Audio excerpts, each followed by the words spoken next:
നിങ്ങൾ 4 മാസം ഗർഭിണിയാണോ? ഗർഭാവസ്ഥയുടെ 4ാമത്തെ മാസത്തിൽ നിങ്ങളുടെ ശരീരത്തിൽ എന്തൊക്കെ മാറ്റങ്ങളാണ് സംഭവിക്കുന്നത്? അതിൽ എന്തെങ്കിലും ബുദ്ധിമുട്ടുകൾ ഉണ്ടാകുന്നെങ്കിൽ അതിനെയൊക്കെ എങ്ങനെ തരണം ചെയ്യാം? എന്തൊക്കെ കാര്യങ്ങളാണ് ശ്രദ്ധിക്കേണ്ടത് എന്നതിനെക്കുറിച്ചൊക്കെ നമുക്കൊന്ന് സംസാരിക്കാം. ഹായ്, ഞാൻ ഡോക്ടർ അജിന, ആയുർവേദ ഫിസിഷ്യനാണ്. എൻ്റെ ചാനൽ ആദ്യമായിട്ടാണ് കാണുന്നതെങ്കിൽ മറക്കാതെ ഒന്ന് സബ്സ്ക്രൈബ് ചെയ്യാം. ഗർഭകാലത്തിന്റെ 4ാമത്തെ മാസം എന്നത് സെക്കൻഡ് ട്രൈമസ്റ്ററിലേക്കുള്ള ഒരു തുടക്കമാണ്. അതായത് 14 മുതൽ 17 ആഴ്ച വരെയുള്ള കാലയളവ്. ഇവിടെ എടുത്തു പറയേണ്ട ഒരു കാര്യം, ഫസ്റ്റ് ട്രൈമസ്റ്ററിൽ പലർക്കും ഉണ്ടായിരുന്ന മോർണിംഗ് സിക്നസ് അഥവാ ഓക്കാനം, മനം പുരട്ടല് തുടങ്ങിയവയൊക്കെ 4ാം മാസത്തിലേക്ക് കടക്കുന്നതോടെ കുറയാൻ തുടങ്ങും. ചിലർക്ക് ഇത് പൂർണ്ണമായി മാറാറുമുണ്ട്. അതുപോലെ തന്നെ സോർ ബ്രസ്റ്റ് അഥവാ സ്തനങ്ങളിൽ ഉണ്ടായിരുന്ന വേദനകളും ചേഞ്ച് ആകാൻ തുടങ്ങും. കുഞ്ഞിന്റെ വളർച്ചയും ഈ മാസങ്ങളിൽ വളരെ വേഗത്തിൽ നടക്കും. കുഞ്ഞ് വളരുന്നതിനനുസരിച്ച് 4ാം മാസമൊക്കെ എത്തുമ്പോൾ നിങ്ങളുടെ വയറും കാണാൻ കഴിയുന്ന രീതിയിലോട്ടൊക്കെ വലുതാകാൻ തുടങ്ങും.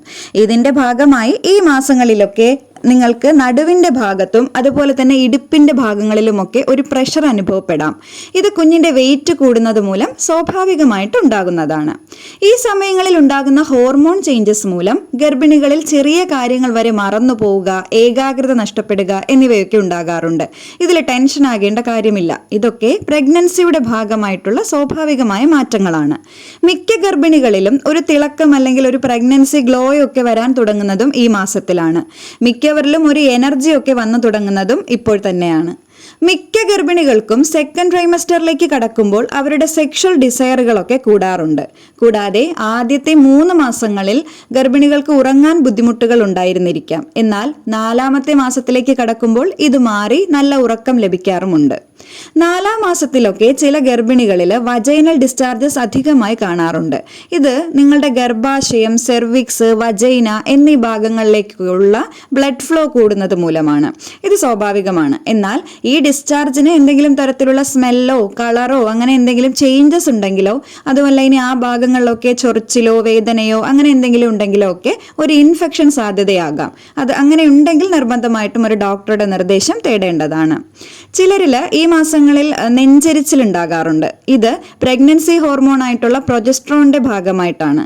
ഇതിനെ കുറയ്ക്കാൻ വേണ്ടി ചെറിയ ക്വാണ്ടിറ്റീസിൽ പല തവണകളായിട്ട് ഭക്ഷണം കഴിക്കാൻ ശ്രമിച്ചാൽ മതി. ഒരുമിച്ച് കൂടുതൽ ക്വാണ്ടിറ്റി കഴിക്കുമ്പോഴാണ് കൂടുതലായിട്ടും ഇത്തരത്തിലുള്ള ബുദ്ധിമുട്ടുകൾ ഉണ്ടാകാറ്.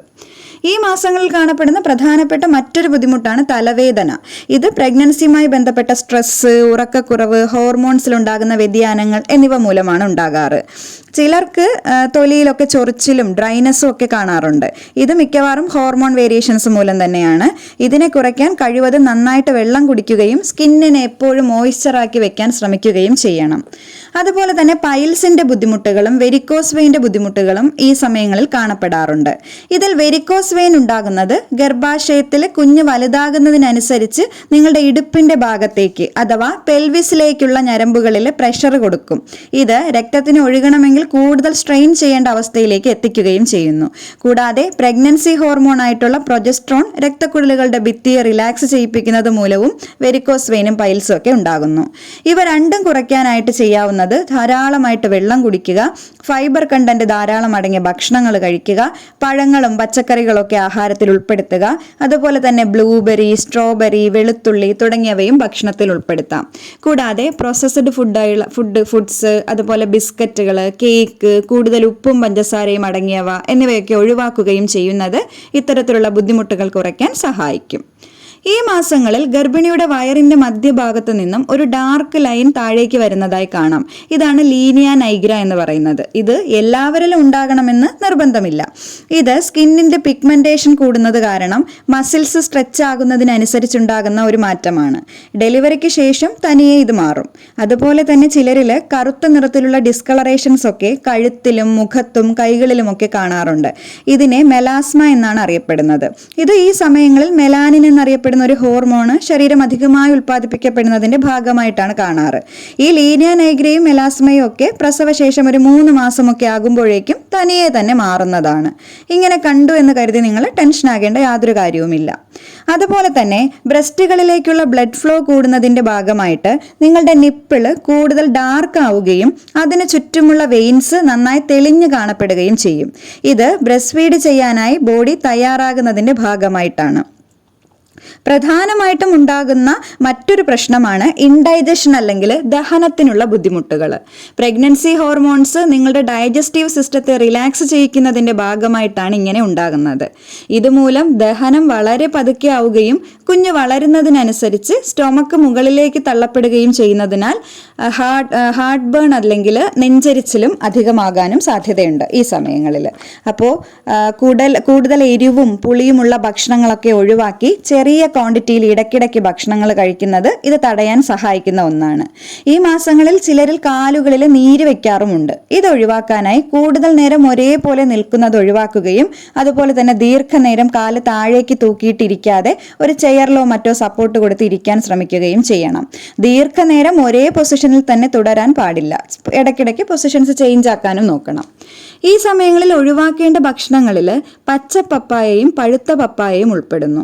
അതുപോലെ തന്നെ കോഫി, ചായ, എനർജി ഡ്രിങ്കുകൾ, മദ്യപാനം, കൂടുതൽ മെർക്കുറി അടങ്ങിയ ഐക്കൂറ പോലുള്ള വലിയ, അതുപോലെ തന്നെ മയോണൈസ്, വേവിക്കാത്ത മാംസം, മൈദ ചേർന്ന ഭക്ഷണങ്ങൾ, ജങ്ക് ഫുഡുകൾ, അതുപോലെ അണുവിമുക്തമാക്കാത്ത പാല് എന്നിവയെല്ലാം ഒഴിവാക്കുന്നതാണ് നല്ലത്. ഇനി ഗർഭിണികൾ നിർബന്ധമായും കഴിക്കേണ്ടവയിൽ പച്ചക്കറികളും ഇലക്കറികളും ഉൾപ്പെടുന്നു. ഇതിൽ തന്നെ ധാരാളം അയണും ഫോലേറ്റും അടങ്ങിയ ചീര, ബ്രൊക്കോളി തുടങ്ങിയവ, ഓറഞ്ച്, മാതളം, ആപ്പിൾ എന്നീ ധാരാളം വൈറ്റമിൻസും ഫൈബറും അടങ്ങിയ ഫ്രൂട്ട്സുകൾ, പ്രോട്ടീനും ഇരുമ്പും അടങ്ങിയ ചെറുപയർ, കടല, പരിപ്പ് എന്നിവ, കാൽഷ്യവും പ്രോട്ടീനും അടങ്ങിയ പാല്, തൈര്, പനീർ എന്നിവയും, നന്നായി വേവിച്ച മുട്ടയും, കുഞ്ഞിന്റെ മസ്തിഷ്ക വളർച്ചയ്ക്ക് സഹായിക്കുന്ന ചെറിയ മത്സ്യങ്ങൾ, അതായത് ഒമേഗ 3 ഫാറ്റി ആസിഡ് അടങ്ങിയ മത്സ്യങ്ങളും, ബദാം, വാൾനട്ട്, ഈന്തപ്പഴം എന്നിവയും നിർബന്ധമായും ഭക്ഷണത്തിൽ ഉൾപ്പെടുത്തേണ്ടതാണ്.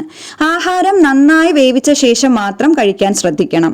പച്ചക്കറികളും പഴങ്ങളും നന്നായി കഴുകിയെന്ന് ഉറപ്പുവരുത്തണം. ധാരാളം വെള്ളം കുടിക്കാനും ശ്രദ്ധിക്കണം. പ്രധാനമായിട്ടും 4-ാം മാസത്തിൽ ഇത്രയും കാര്യങ്ങളൊക്കെയാണ് ശ്രദ്ധിക്കേണ്ടതായിട്ടുള്ളത്. നിങ്ങൾക്ക് ഇതിനെക്കുറിച്ച് കൂടുതൽ എന്തെങ്കിലും സംശയങ്ങളൊക്കെ ഉണ്ടെങ്കിൽ കമൻസിലൂടെ ചോദിക്കാം. ഈ വീഡിയോ ഇഷ്ടമായെങ്കിൽ please do like, share, comment and subscribe. Thank